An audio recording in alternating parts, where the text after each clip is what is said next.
But back to the question, what planet house would show that learning is difficult, slow, or plodding?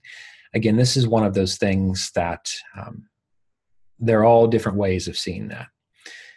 Generally, what you're going to have, I had one individual recently who had a lot of planets in the third house, and Saturn was there influencing these planets, particularly Mercury. And the way he described his early childhood was that people thought he was slow, that he wasn't quite that bright, he wouldn't amount to much because of the way Saturn was influencing Mercury, the capacity to share and communicate and to learn. But he eventually, since Saturn was good, grew out of that and became a very disciplined person who learned slowly, but learned extremely well. So they started to see that he had a lot of greatness to him. And the third house is a house typically related to the mind. So we get Mercury and Saturn in the third. Sometimes it'll appear that way. The fifth house is a house specifically related to how we improve the situations within our lives,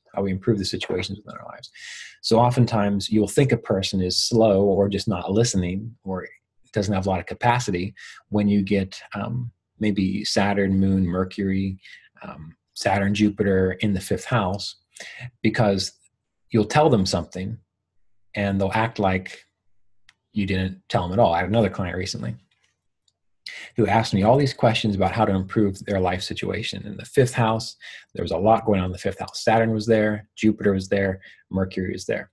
Mercury was exalted, so I figured that this would work out very well.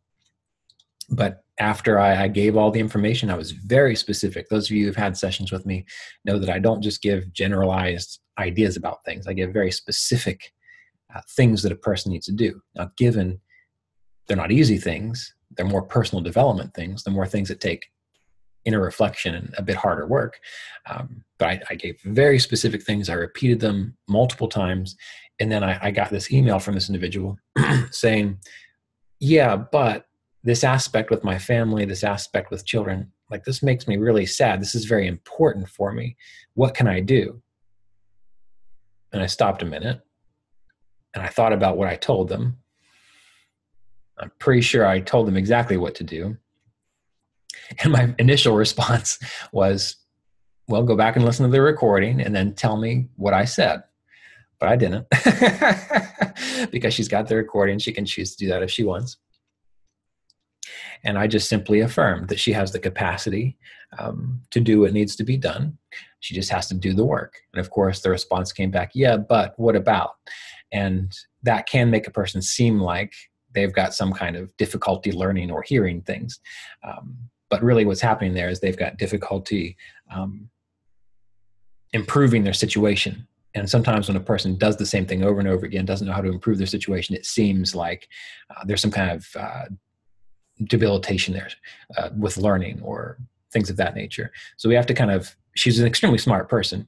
So we have to kind of weed out, well, what is the difference between they are slow and just can't learn, or they're extremely bright and they just don't want to do what they need to do. So there's a lot of things that we can consider, but oftentimes Saturn will give that slower development. And Mercury, since that deals with sharing and communication, if there's issues with Mercury, it can seem like development is slowed, and it might actually be slowed because I'm not able to communicate as clearly, just like when you get Saturn in the second house. Sometimes a person can seem like they've got a developmental delay because they don't communicate as rapidly, as quickly as someone else, and it takes them a while to actually express themselves. And since Saturn deals with early childhood, that can also be the case. Saturn influencing the moon deals with our hormones, our ability for our body to grow, and so on. That can also give some delays to that. So there's a lot that we can consider here, and it is a good question, because it also points out the fact, like we discovered yesterday, you need to know the principles and the fundamentals of astrology. That way you're not just looking for, say, Saturn in the second, as though that's the only thing that causes seeming learning difficulties. You need to understand all the possible combinations. So when you see it, you know the principle, you recognize it, and you know what to do with it. Okay, so that takes us through our email questions. Unless there's others that I missed, let's double check that.